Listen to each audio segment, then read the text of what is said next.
संतश्रेष्ठ श्री ज्ञानेश्वर माऊली, जगद्गुरू श्री तुकाराम महाराज, समर्थ श्री रामदास स्वामी, सर्व साधू संत मंडळी आणि पुण्यश्लोक श्री शहाजी महाराज, आऊसाहेब जिजामाता, श्री शिवछत्रपती आणि श्री शंभू महाराज हे सारे फक्त देहाने वेगळे आहेत,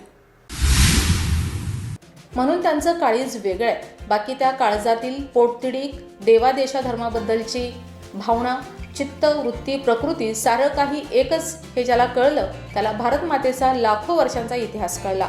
आत्मोन्नती, आत्मोद्धार, आत्मसाक्षात्कार साधून राष्ट्रोन्नती, राष्ट्रोद्धार आणि राष्ट्र साक्षात्कार साध्य करणारा हिंदू समाज घडवण्यासाठी या सर्व योग्यांच्या चरणाशी आपण गेलंच पाहिजे. या सर्वांच्या योगदान तथा बलिदानामुळेच आपण या विश्वात हिंदू म्हणून ताठमानेने जिवंत आहोत ही जाणीव मनात ठेवून सातारा जिल्ह्याच्या खटाव तालुक्यातील चितळी गावचे शिवभक्त श्री शिवप्रतिष्ठान हिंदुस्थानच्या माध्यमातून गेली 22 वर्षे झाली दरवर्षी दिनांक 21 डिसेंबर या दिवशी शिवतीर्थ, श्री रायगड दर्शन व श्री शिवछत्रपती समाधी तसेच श्री जगदीश्वर, श्री शिरकाई देवी, आऊसाहेब जिजामाता समाधी पाचाड या स्फूर्ती तथा शक्तिस्थळांच्या पूजन व दर्शन यात्रेसाठी जात असतात.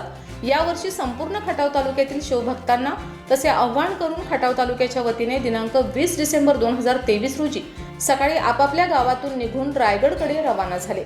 रायगडावर श्री शिवछत्रपती समाधी तसेच जगदीश्वर, श्री शिरकाई देवी, होळीचा माळ व राजदरबारातील शिवरायांच्या मूर्तीचे पूजन व दर्शन करून पाचाड येथील आऊसाहेबांच्या समाधीचे पूजन व दर्शन घेण्यासाठी पोहोचले.